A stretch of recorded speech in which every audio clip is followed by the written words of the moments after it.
Well, we're 1 week into 2022, and a new anime coming thick and fast, with another day of new episodes of anime for a new anime season.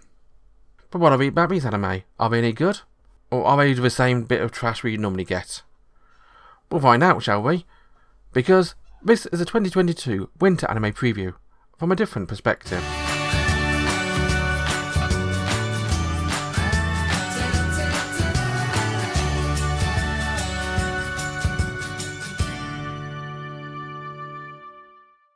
First up today, we have the strongest sage with the weakest crest. An anime about a fantastically powerful sage who is limited by the power of his crest. In this world, the crest you're born with limits your magic power, your future, and how much magic you can use. And so what he basically does is reach the end of his tether, end of his worth in his current life, so he decides to reroll.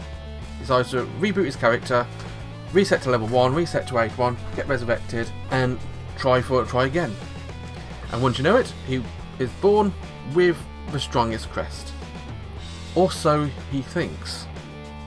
You see, in the ages we're born into, things have gone to shit. Demons have taken over, unbeknownst to most people, and they have designated the strongest crest as the crest of failure. And so, whereas he thinks he's got the strongest crest, he actually has the weakest crest, called the crest of failure, and no one will give him 5 seconds, because they think, oh no, you've got a terrible crest, you're going to be useless. Well, he's here to prove him wrong, and he does that by immediately falling in love with the first girl he sees. As well as the second girl he sees, when upon moving to a new town. The first girl he sees just trusts him instantly to cast magic on a sword. A very trusting pair, it seems. And the girl immediately falls in love with him at first sight. The second girl, not the first girl. The first girl just seems to be a good friend. This is very much a wish fulfillment anime of a worst order. Main character is super powerful.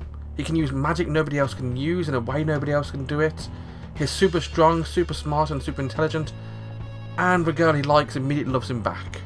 Watch them spend an expert in episodes not confessing to each other, and always being umming and ahhing and getting nervous around each other. Sounds about right, actually. And as I kind of hinted at earlier, or straight out told you, turns out that the reason why magic in this world is going downhill, the reason why the good crest he's got is seen as a terrible crest, is the demons. Basically, demons have taken over society, they have infiltrated everywhere, and are spreading lies that the best way to do magic is this way, the best crests are this one, and this crest is useless. And once you know it, that crest is the one which has a way of defeating them. By coming to a fore, Matthias, or Matty as is known, is going to defeat the demons in a very much overpowered isekai type of way, except the fact it's not isekai. For amusing, I did learn the writer of this anime has actually got an isekai with pretty much the same plot, also being animated at some point this year. Look forward to avoiding that. Now, to say Strongest Sage is a bad anime is kind of doing it disservice. It's terrible. I'd actually rate World and Harem above this one, and that one was just hentai. Whereas that one actually had a plot, and despite how you might think I've thought about it, it was watchable. This one just seems trash. It's giving you a character with a weakness, but that weakness is apparently just as a big strength which nobody knows about. There's no real negativity to his character, there's no downside to him, it's just overpowered. And what's it like overpowered isekai?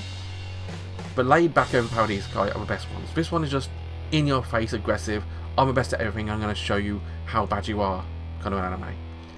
And I've got no time for that shit. If you did want to watch this one, you can find it airing over at Crunchyroll. Next up today, you got My Dress Up Darling, an anime about a guy who makes clothes for dolls. But Angelic Layer this is not, because he's actually the son of a family of doll makers. They make the dolls, and he's obviously in training to take over family business. He makes clothes from at the moment, and so he knows how to use his sewing machine. But he's always shy about his own behaviour, because who would like a guy who plays with dolls? He was chewed out about as a kid, and he's got a huge complex about his family business. In fact, he makes clothes for dolls. And so in school one day, the perfect girl falls into his lap. Well, that's only figuratively, she literally falls into his desk by far the most popular girl in class. And she doesn't take any shit about anything. She's seen as popular, but she's also fully open with the way she feels about things. She'll happily walk around with anime characters on her bag. If people say anything about her liking a certain thing, she'll just get back in her face saying, "Well, do you care if I like something? If I like it, I like it. Go do one." And that's the complete opposite of Wakana, a main character. But Marion is a breath of fresh air, but she's also a girl which is possible to exist in real life. This is also very much a wish fulfillment anime. But you know what, as opposed to a previous one, this one actually has personality and is interesting to watch. It's got a storyline there rather than just being, here's a powerful character, everybody likes him. He's a loser guy. He's not actually a loser, but he's a doormat. He's a nice guy who people just walk over. And Marion doesn't like that. She just wants him to put forward his best foot, speak out for himself, and I'm sure by the end of the series he probably will. But Marion has her own loves. Like I said earlier on, she's a big fan of anime characters, but one particular character she really wants to cosplay as. And so when she walks in, and I'm in the school's home crafts room, sees him making clothes for a doll, and learns he does know how to use a sewing machine, she asks him for help. I mean, if you know a mechanic, you ask him to do all your car work, don't you? Must have an annoyance. But Marion, so forward, so aggressive, so... But I won't say aggressive in a bad way, but she's definitely forceful in her friendliness. Asks him to help her make a cosplay, because since she really wants to cosplay as her favourite character. But the costume she made is not great. Although it damn sight better than anything I could make, I'm sure. He agrees to help her, and I'm sure it's going to be the start of a beautiful friendship, which is going to lead to her falling in love with him and vice versa, and them becoming good friends. Now this is the same type of anime we've seen many times before. It reminds me a lot of that fashion designer anime from a few years ago. Only not so much about fashion, but about a guy who makes clothes and a girl who's just open with her feelings. This one's one I'm definitely going to go back and watch more of, and it's probably one of the best shows of the season so far. If you are interested in watching this one, you can find it airing both at Crunchyroll and at Funimation. Next up, and also in the clothing theme, we have Akebi's Sailor Uniform, an anime about a girl living in the countryside, so excited to start high school because it means she can wear her favourite school uniform. She loves the Sailor-fuku, the sailor uniform, and she chooses a high school purely based on whether or not it's got the right uniform she wants. It's a school her mum went to, and she's always seen pictures of her mum's sailor uniform and always wanted to do the same herself, go to school wearing a sailor uniform. She goes for the whole thing of, I'm going to get this whole thing designed, it's so expensive to make, a proper sailor uniform. She really just loves the look of it. So you've got to admit her frustration when she goes to a school, to the opening ceremony, to find that everybody else is wearing skirts and blazers rather than a sailor uniform. What's going on there? It seems she was working on out-of-date information.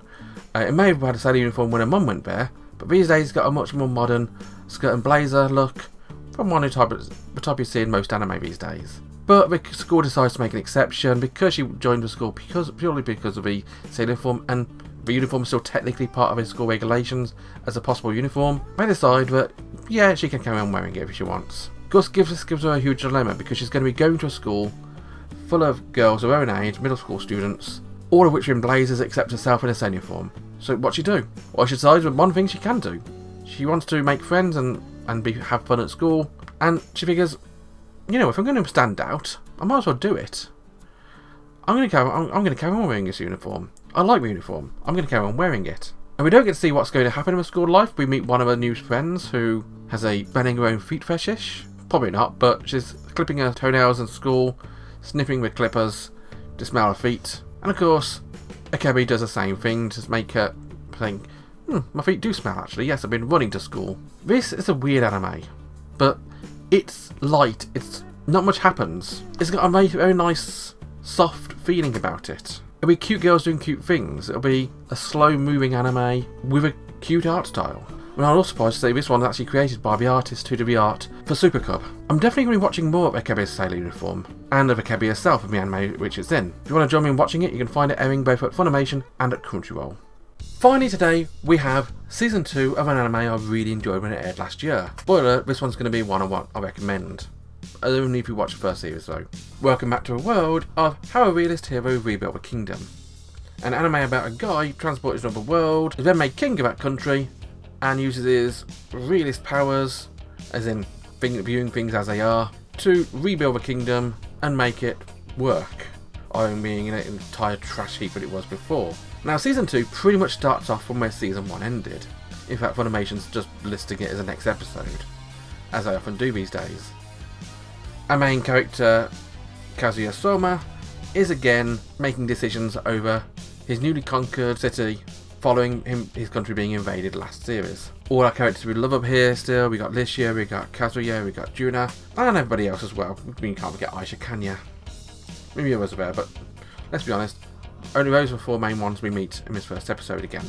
And we're actually starting off in a bit of a almost war footing, where the defeated prince is there to renegotiate his kingdom back, and the representative of the empire, which is backing the kingdom, Jean Euphoria, is there to negotiate the return of the city back to its own country. And of course Kazuya doesn't want to do that because he's not really want to keep the city.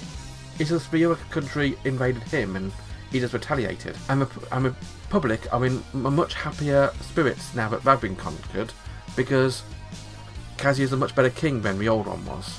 It's going to be interesting to see where this one goes. I'm pretty sure what it's going to involve the princess of the kingdom, Roroa. Whatever happens, it's going to be the Realist. It's going to involve real world knowledge, used in a sensible manner to have sensible results. Not trying anything crazy or anything wild and wacky. Everything by the books in a sensible manner.